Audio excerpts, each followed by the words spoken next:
May God open our eyes to see, our ears to hear, our hearts to love.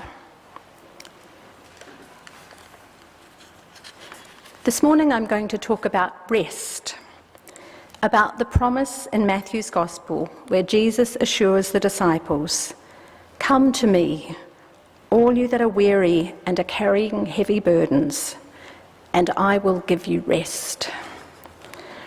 Rest. So just a heads up. This week it appears that I am going to talk about a topic about which I am not at all well qualified to comment. But through the conversation with Gillian Hunt, who curated the liturgy this morning, and the liturgy resource that we both read in preparation for today, it seems that rest is what I should talk about Jesus who calls us to discipleship, to an exacting, demanding, challenging way of being in the world, and who also promises us rest. I think I am talking about it because I need to learn about it. Come to me, all you that are weary and carrying heavy burdens, and I will give you rest. Take my yoke upon you and learn from me, for I am gentle and humble in heart, and you will find rest for your souls. For my yoke is easy and my burden is light. Yokes and burdens I understand. Lately I'm quite often tired and weary. I imagine that some of you, maybe many of you, are too. Some of you are good at spotting it in others, like the congregation member who shall remain nameless, who asked me a couple of weeks ago if I was getting enough sleep. And when I asked why, she questioned me about that, she said, "You look tired." Fabulous. Weariness is epidemic, like a virus that we've carried in our blood so long, so deep, that it's a chronic condition. We adapt to it. Some of us have manic moments where we get heaps done, but then we have lethargic times. Tiredness contributes to irritability, to jangled nerves and heavy limbs. Our world is frantic. With ever-increasing productivity requirements, we push ourselves to the brink. Yet great activity, whether in work or leisure, has not increased our sense of self. Rather, it has diminished our ability to quietly ponder the world as it goes by, and to ponder our place in the world. Though we are promised rest, many of us are constantly restless. We have balls to juggle. Often I find myself apologising for dropping one of them. We have 100 dikes with holes that need to be filled, and thousands of cats to herd. Life is whirling, wearying busyness. It makes you tired. Just talking about it makes you tired. And the causes of tiredness are real. We live in a fast-paced city. The traffic moves quickly. People walk erratically, half of them with their heads down in their smartphones. You snooze, you lose. Expectations about productivity are intense for people in our city.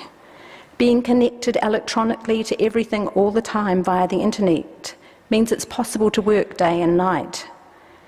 And even the things that we might tell ourselves are restful, like cruising Facebook, may contribute to anxiety and insomnia. Recently, I heard myself talking about retirement as the time when I will rest. We call the places where elderly people live rest homes. Is that the implication that rest is only appropriate for the very elderly or the unwell? The Protestant work ethic has gone deep into our culture and into our souls. Our lack of rest damages our sense of self and our relationship with friends and family and colleagues. We lose the art of contemplation. Daydreaming is considered childish instead of being recognised as regenerative. We want to be Mary, the one who sits at Jesus' feet absorbing wisdom and peace, and yet we live as Martha, a woman with a massive to-do list and a rising sense of resentment. But there in the gospel, alongside the challenging call to discipleship, is the promise of rest. The promise of resting in God, resting in the power, the presence, the sacred energy that is the source of all life. So yes, I'm advocating for more rest. But the passage in Matthew's Gospel is not about rest in the abstract. The context is discipleship. Mark Buchanan says that the call and promise of Jesus to rest is not an invitation to idleness. Jesus, he says, does not want to lull you to sleep. Instead, Jesus wants to awaken you. The call of discipleship, that is the context of this promise of rest, is a call to be fully alive. The easy yoke that Jesus promises is all the more perplexing in light of the strenuous demands that have been placed on the disciples in the previous chapter of Matthew, and the rejection of Jesus depicted in the passage that we heard read. How can Jesus offer rest and yet ask so much? I think that weariness sometimes comes from having nothing at all to do that really matters.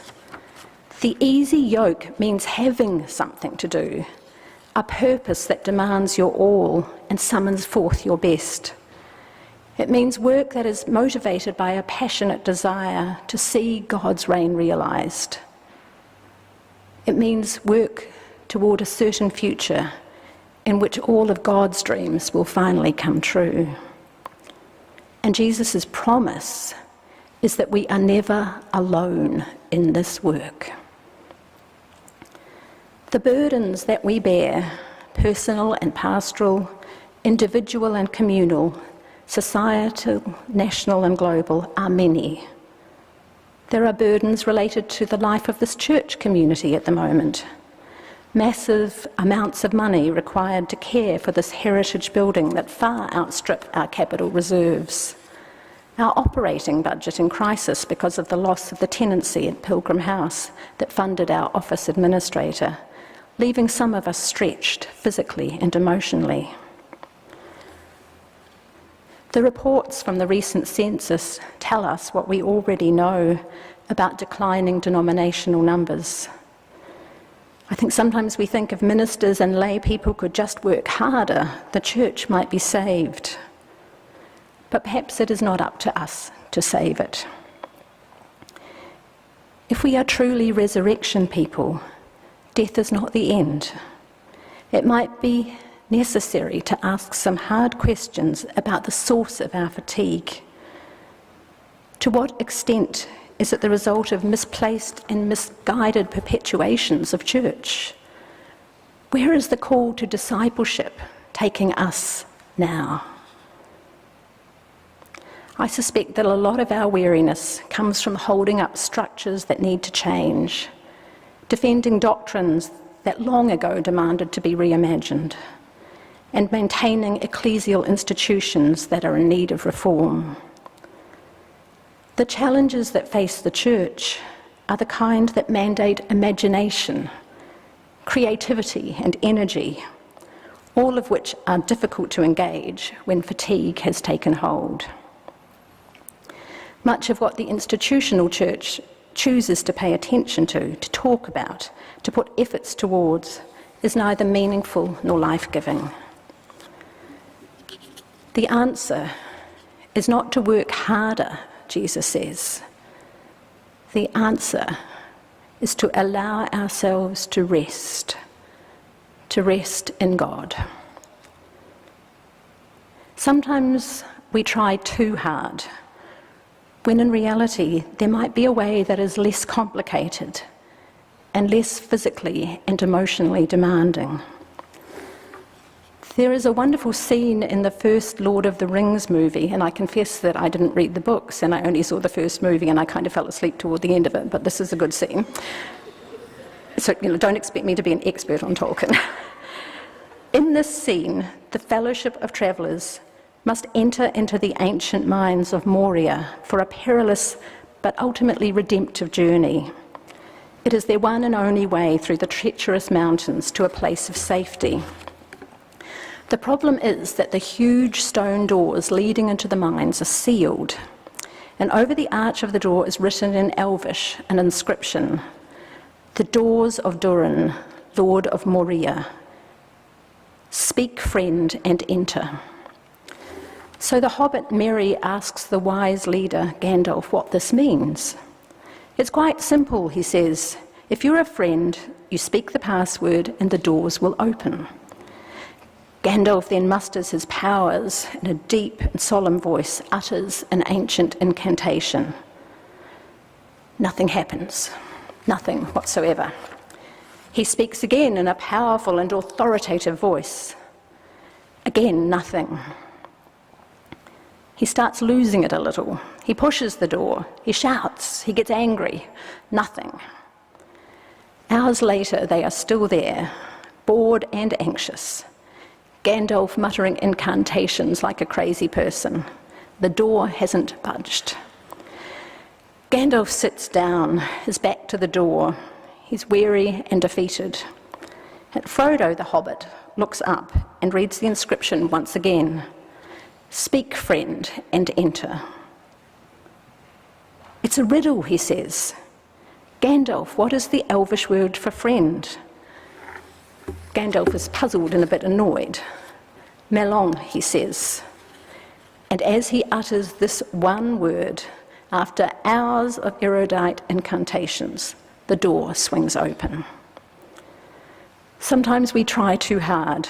We push, we shove, we shout, we scheme, we even pray, and all we do is wear ourselves out. What Jesus is calling us to is a simple but life-transforming response. Speak, friend, and enter. In this passage, Jesus has given us a new picture of God. God is the one who bears our burdens. God is the one who shows up in our need. God is the one who comes alongside us. Nothing demonstrates this more than the cross. God's willingness to embrace all of life, even to the point of death. God's profound love and commitment. Love and commitment that will not be deterred by anything. And all of this should shape not only our picture of God, the God we know in Jesus, but of what it means to be a disciple of Jesus. The rest of which Jesus speaks is not individualistic psychobabble. Jesus isn't saying, take care of yourself, if you don't, who will, or put on your own oxygen mask before helping others. Jesus is saying that on the journey of discipleship, on the path that is the way, Jesus is saying to us, I am with you. Perhaps what we need is not so much another command telling us to rest more and take care of ourselves, but rather the reminder that God will be with us, and that God shows up where we least expect God to be, in the need of our neighbour, in the person who doesn't look anything like us, in the person who believes and acts differently than we do. When we live as disciples, we find that God is already there. When we turn away from our needs and anxieties, we find God and find our own lives again. In the midst of too much to do, of overwhelming challenges of work or church or health or family life, we are drawn out of anxiety and fear to faith. Faith which is not about believing a list of things, but rather about living in trust. So this promise of rest in this gospel passage is not about a lie-in, though that's never a bad thing. It is a deep sense of knowing ourselves to be loved, a deep sense of knowing ourselves to be enough.